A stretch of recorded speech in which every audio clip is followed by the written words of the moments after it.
Alors aujourd'hui, on va décortiquer comment on passe d'une simple liste d'anciens élèves un peu froide à une communauté qui est vraiment vivante, puissante et engagée. C'est un vrai parcours qui va de la donnée brute à la pure connexion humaine. Et on doit commencer par se poser la question essentielle. Un réseau d'alumni, est-ce que c'est juste un annuaire? Vous savez, un fichier Excel qui prend la poussière sur un disque dur? Ou est-ce que ça peut, et ça doit, être quelque chose de beaucoup, beaucoup plus dynamique? C'est tout le défi. Parce que, soyons clairs, un réseau d'anciens élèves bien géré, ce n'est pas juste une histoire de nostalgie ou de retrouvailles. Non, non, c'est un véritable atout stratégique. Et son potentiel, quand il est bien exploité, est juste immense. Et quand on y réfléchit, c'est fou tout ce que ça peut englober. Bien sûr, il y a le réseau professionnel, mais ça va tellement plus loin. C'est une communauté qui peut offrir du mentorat aux nouvelles générations, qui peut être un pilier pour les levées de fonds, et même devenir l'un des meilleurs ambassadeurs de l'institution. C'est un vrai écosystème, en fait. Bon, ça c'est la vision idéale, mais la réalité sur le terrain, elle est souvent bien différente. Entre ce potentiel incroyable et la situation concrète, il y a souvent un monde. Et beaucoup d'associations se retrouvent face à un genre de chaos qui les empêche d'avancer.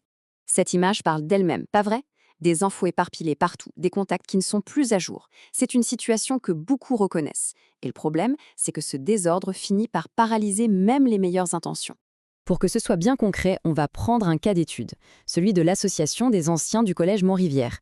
Imaginez, une asso fondée en 1985, des milliers de diplômés dispersés aux quatre coins du monde, un potentiel énorme, mais des défis organisationnels tout aussi grands.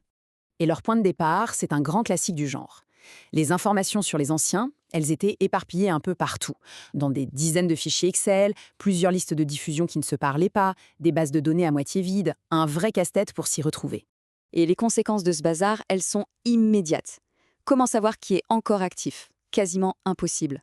Envoyer des communications qui soient vraiment pertinentes, un vrai défi. Organiser un simple événement, ça devient une mission commando. Et au final, qu'est-ce qui se passe? L'engagement est au plus bas, tout ce beau potentiel reste lettre morte. Alors la grande question, c'est comment on fait pour sortir de là? Eh bien la solution, c'est de mettre en place une approche structurée, un système cohérent. On va voir ensemble le plan de match pour transformer ce désordre en une machine bien huilée. Et ce plan de match, il est simple, il tient en 3 grandes étapes. C'est un cheminement très logique. D'abord, on rassemble tout au même endroit. Ensuite, on affine la manière de communiquer. Et enfin, on rend l'action et la participation hyper faciles. La toute première étape, et c'est vraiment la fondation de tout le reste, c'est de centraliser. Fini les fichiers qui se baladent partout. L'objectif, c'est d'avoir une seule fiche, un profil unique et complet pour chaque ancien, avec son parcours, ses coordonnées, sa promo, toutes au même endroit. Et c'est là qu'on voit toute la magie de la deuxième étape. On passe de l'email de masse, vous savez, celui envoyé à tout le monde et qui n'intéresse personne, à des messages ultra ciblés. Imaginez pouvoir contacter en un clic uniquement les diplômés en droit qui habitent à Lyon et qui sont de la promo 2015. Forcément, la pertinence explose et l'engagement suit. Et enfin, troisième étape, cruciale elle aussi, rendre les choses simples. C'est bien beau d'avoir des données propres et d'envoyer les bons messages, mais si pour s'inscrire à un événement, il faut remplir un formulaire de 3 pages, personne ne le fera. L'idée, c'est vraiment d'enlever toutes les barrières, tous les freins, pour que s'impliquer devienne presque un réflexe. Une fois que cette structure est en place, le travail change de nature. On passe plus son temps à gérer une base de données, on peut enfin se consacrer à animer une vraie communauté. Voyons un peu ce que ça donne en pratique. Avec une base bien organisée, tout d'un coup, organiser ce genre d'activité devient un jeu d'enfant.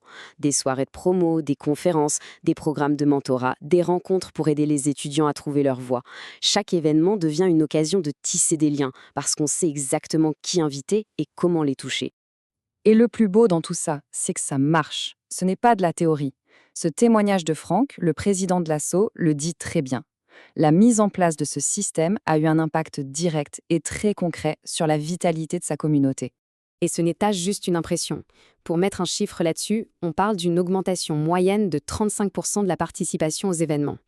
C'est un chiffre qui parle et qui montre à quel point une bonne organisation peut littéralement transformer l'engagement. Mais les bénéfices ne s'arrêtent pas là, loin de là. En fait, une approche structurée comme celle-ci déclenche un véritable effet domino positif pour toute l'association. L'un des tout premiers bénéfices, c'est le gain de temps. En moyenne, on parle de 2 heures par semaine. Ça peut paraître peu, mais pour une association qui tourne souvent grâce à des bénévoles, c'est énorme. C'est du temps qui peut enfin être consacré à l'animation plutôt qu'à la paperasse. Et si on regarde les résultats pour le Collège Montrivière, au bout d'1 an seulement, c'est impressionnant. Un réseau plus dynamique? Oui. Plus de bénévoles qui s'impliquent? Oui. Des liens plus forts entre les générations.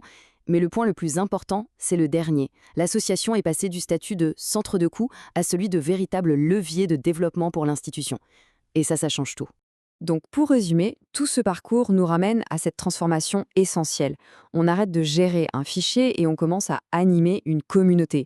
C'est un changement de mentalité, un changement de perspective qui est au cœur de la réussite. Alors on termine sur cette question qui est une invitation à l'action. Ce potentiel de communauté, il est là et il est latent dans chaque liste de contacts. La vraie question, ce n'est pas si, mais comment le libérer. Quelle pourrait être la toute première petite étape pour passer du chaos à la cohésion?